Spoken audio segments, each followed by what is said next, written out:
Hey guys, welcome to Unit 8 review quiz for your test on Friday. I'm going to go over each of these questions, and then if you need me to, or if you don't need me to go over one of the questions, then you can fast forward it and then move on to the one that you have questions on. So I'll just start with number 1.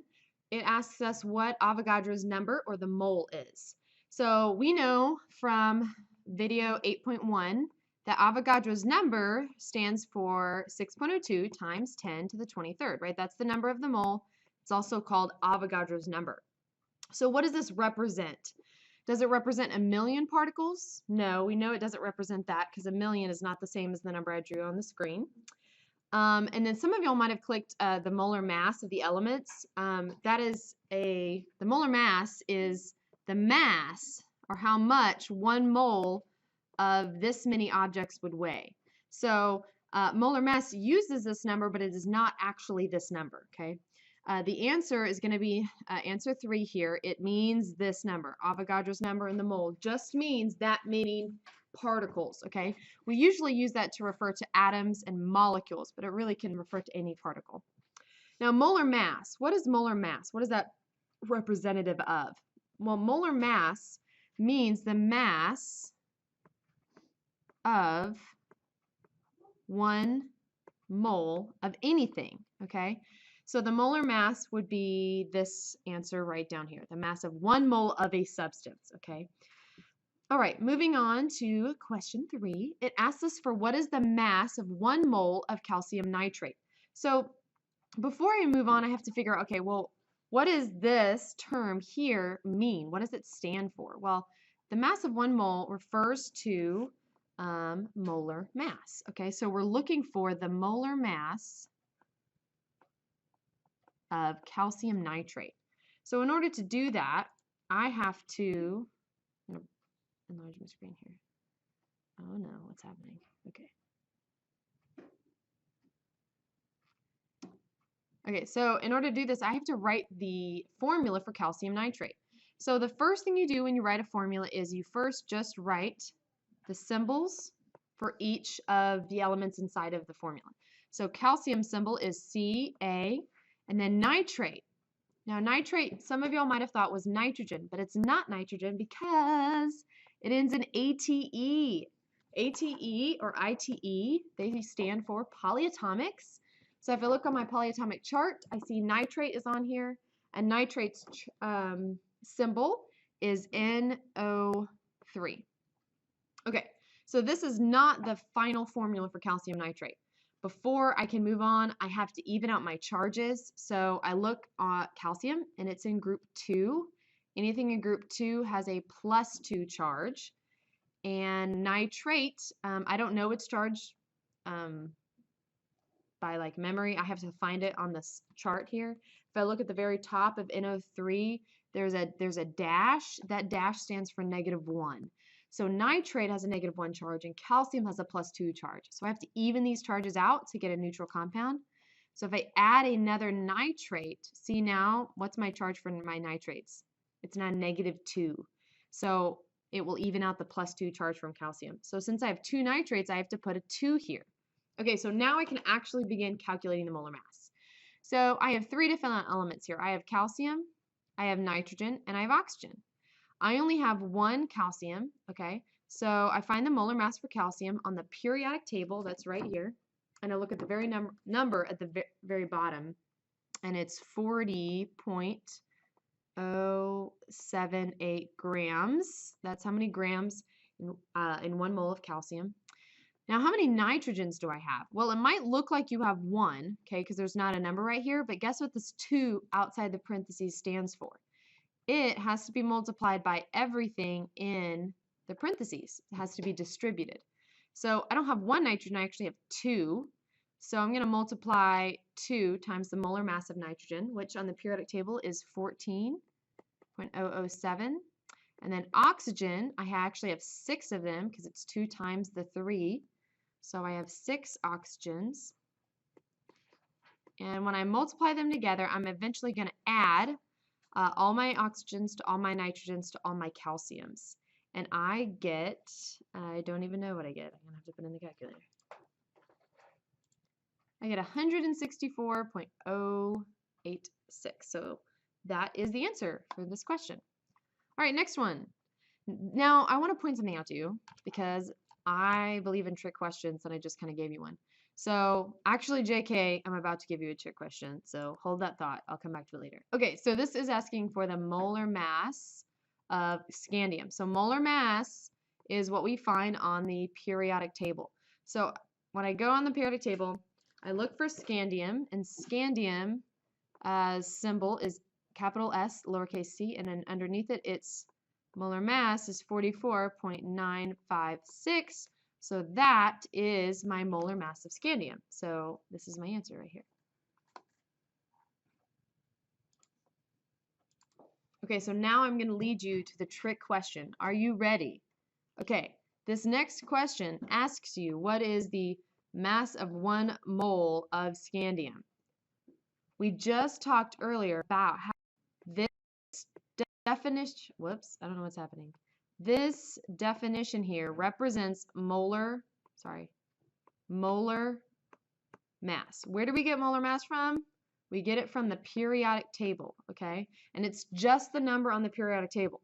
So the mass of 1 mole is the same number that we got from this other question. This asked me for the molar mass. This question's asking me for the molar mass. They're asking me for the same thing. So it's not asking you to multiply this by 6.02 or do anything weird. It's just asking you for the molar mass. Why did I throw in this trick question? Is it because I'm mean? Probably. But actually, it's because you really need to know the definition for molar mass. The molar mass is the mass of 1 mole. So anytime you see this phrase, you need to think molar mass, which then you need to think periodic table, because that's where you get this number. So it's the same answer from the question above. 44.956 grams is the molar mass of scandium. Okay, next question. This asks, what is the total mass of oxygen in MgO2? Okay, so this one's a little bit, it's the same problem that we've done before, like you've done these types of problems, but it just looks different because it's worded weird. It's asking for the mass of oxygen. Okay, how many oxygens do we have? We have 2. So it's asking for the mass of O2. Well, I know 1 oxygen weighs this much. 1 mole of oxygen really weighs this much.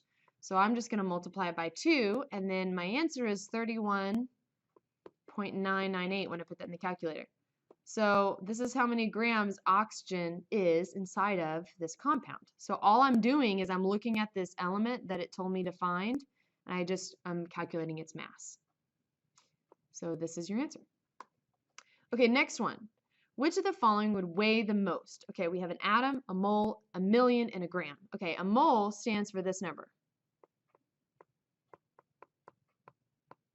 Okay, so I know that, and it stands for this many number of atoms. So I know this many atoms is much bigger than 1 atom, so it can't be this problem. A million, again, is a much... Mr. Llewellyn, if you're still in the building, please call Ms. Donahoe at extension 41712. Thank you. A million is much smaller than this number because this number is huge, so it can't be a million. And then if you looked at a mole of gold, it does equal this many atoms, but also if I looked on the periodic table, 1 mole of gold weighs 196 grams. So which one's bigger, 1 gram or 196 grams? Well, 1 gram's bigger. Wait, what? That was a lie. 196 is much bigger than the number 1. So a mole of gold is the biggest or will weigh the most, okay? All right, next question. A 450 gram sample of sodium sulfate contains blank moles. This is a conversion question. How do I know it's a conversion question? It's because I start with 1 unit and I'm asking for a different unit. I'm in grams, I'm going to moles. Okay. When you're doing these problems, you're not going to be given a conversion factor. You're going to have to remember your conversion factors. So I'm going to write them out for you. Okay, so what conversion factors do we know? We know that 1 mole will always equal this number, right? We know that for sure. And this number stands for atoms and molecules, okay? We also know that 1 mole will always equal the molar mass in grams, right? The molar mass is something that is different for every element, so there's not really a number that goes here. You kind of have to figure out what that number is depending on what you're dealing with. So we have 450 grams. So automatically you should stop and you should write out your given. We have 450 grams over 1. I'm trying to go to moles. So I'm in grams, which means I have to use this conversion factor. Why do I have to use this conversion factor? It's because it has grams. Whatever unit you have here has to be the same, tells you basically which conversion factor to use.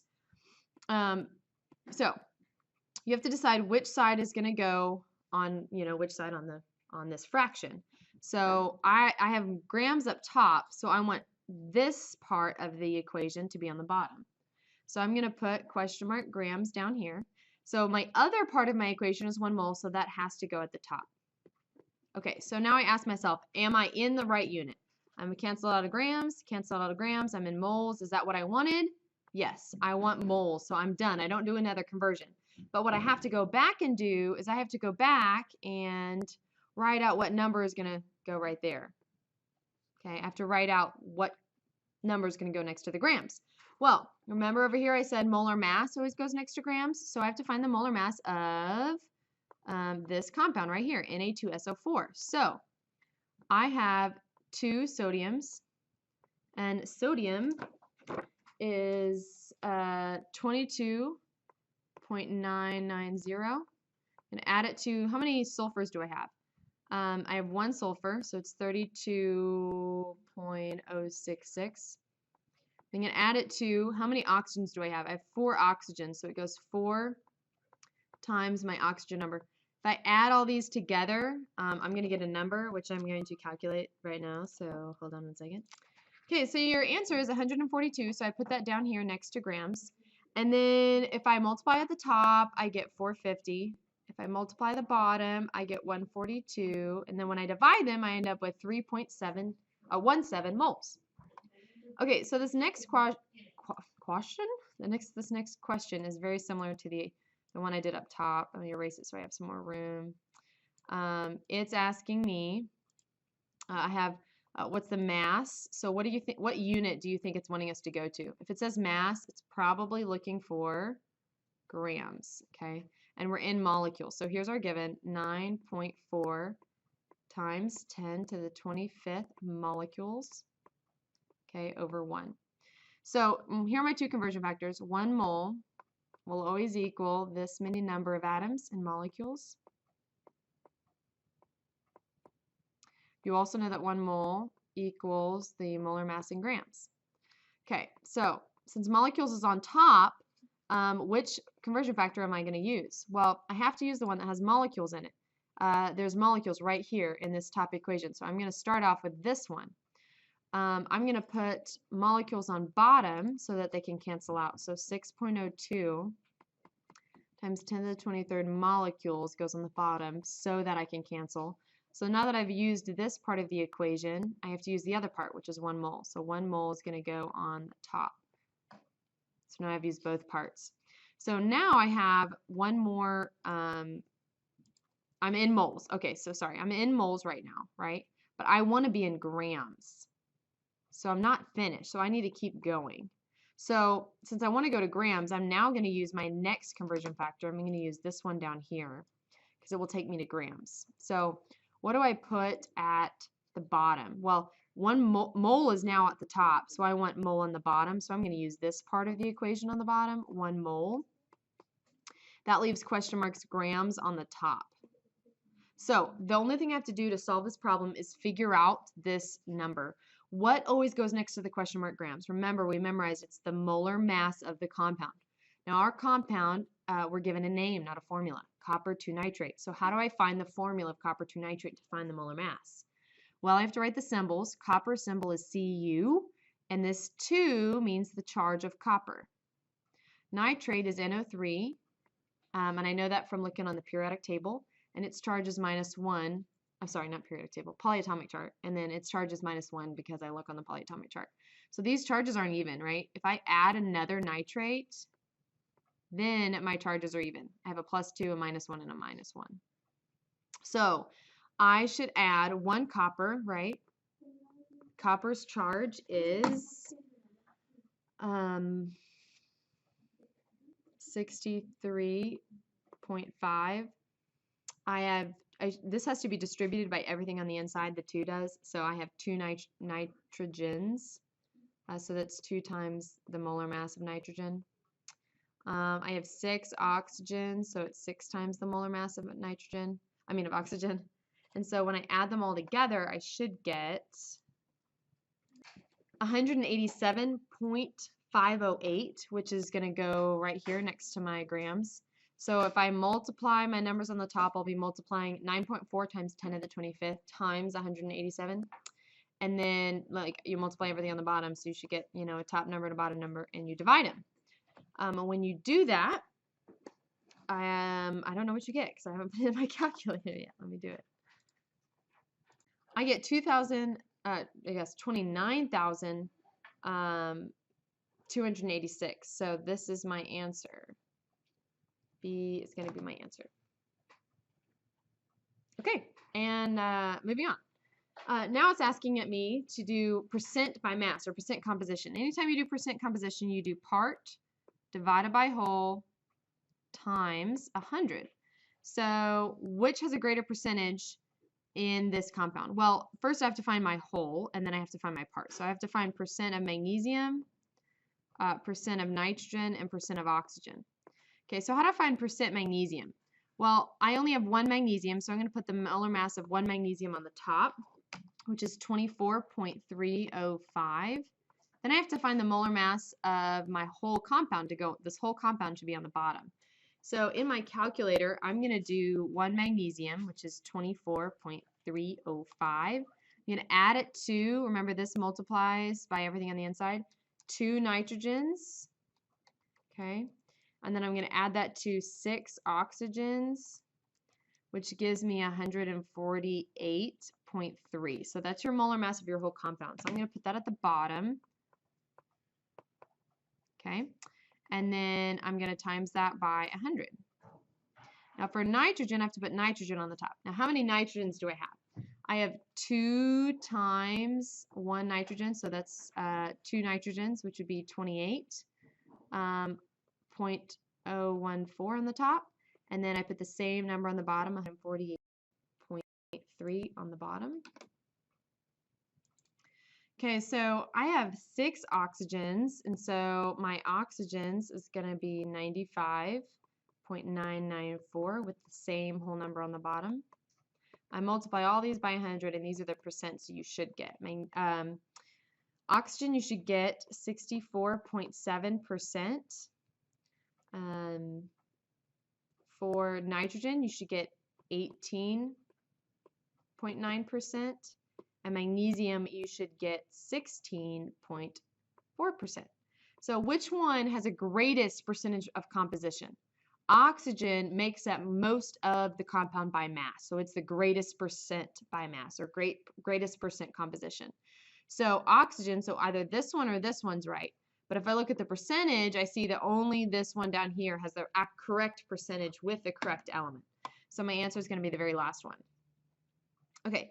Now it's asking me to find the empirical formula. Well, these are the steps you have to take. You have to do percent to grams or mass.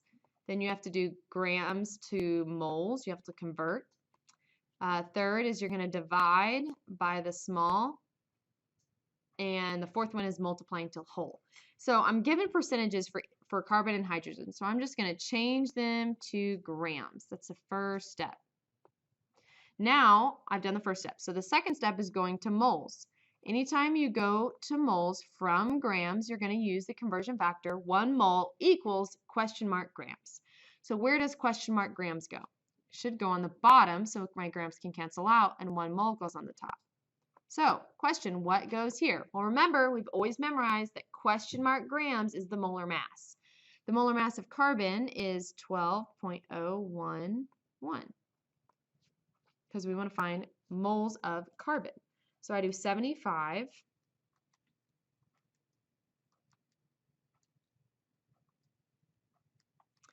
divided by 12.011, and I get 6.24 moles of carbon. You have to be using your units, otherwise you won't know what these numbers represent. So now I'm in 25 grams of hydrogen, and I want to go to moles of hydrogen. So again, I know I'm going to use my grams to moles conversion. So my molar mass of hydrogen goes on the bottom. My 1 mole of hydrogen goes on the top. And when I divide them, I'm going to be getting, let's try 25 divided by 1.08, 24.8 moles of hydrogen. So we did the second step. The last step is to divide by the smallest number. 6.24 is a smaller number than 24.8. So I divide both of these numbers by 6.24. This one, obviously, will be 1 mole of carbon. 24.8 divided by 6.24 gives me 3.9, which I'm going to round up to 4. So my formula should be C1H4. So that is going to be my answer, the third choice. All right, let's go ahead and do another one. Now, anytime it's asking for us to calculate the empirical formula, we want to write out our steps. Step 1 is percent to mass. Step 2 is mass to moles. The third one is divide by small, right? Okay, well, what are we given here? We are given moles, which means that this step was already done for us, and this step was already done for us because we're in moles already. So what's the only thing left we have to do? All we have to do is divide by the smallest number. 0.25 is the smallest number, right? So I'm going to divide each one by the smallest number. When I divide 1 by 0.25, I get 4 moles of carbon. When I divide 0.5 by 0.25, I get 2 moles of hydrogen. When I divide 0.25 by 0.25, I get 1 mole of lithium. So my formula should be C4H2 and then just Li. So C4H2 and Li is going to be the last answer choice on that problem. Okay, so we only have 2 more problems left. This one's asking me what is the empirical formula for this compound. It's C4H8O6. Okay, empirical, remember, is the lowest ratio. This is the molecular formula because this is how this compound exists in nature, but we're wanting the empirical formula, the lowest ratio. So what number can I divide all these by and still get a whole number? If I divide all of these by 2, guess what I get? I get 2, 4, and 3. Can I divide 2, 4, and 3 by a number and still get a whole number? No. H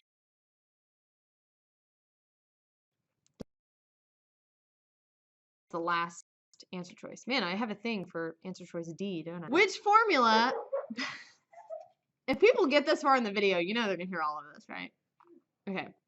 Which formula below is both empirical and molecular? Okay. Empirical means the smallest ratio, right? And then molecular means it exists in nature this way. Okay. So first off, it has to be both of them. So if we look here at this one, and this one, all 3 of those choices can be reduced further, which means like this one can be reduced to 1 and 2. This can be reduced to 1,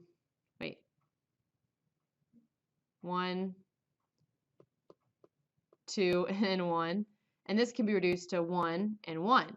So since all of these can be reduced, that means they're not molecular. So this isn't empirical. This is not empirical, this is not empirical, and this is not empirical because they're not in the lowest ratio. The only one that is in the lowest ratio is this one. Okay, so this is the only one that's empirical. Guess what? NaCl is salt. Is that how it exists in nature? NaCl? It is. So it's molecular and empirical.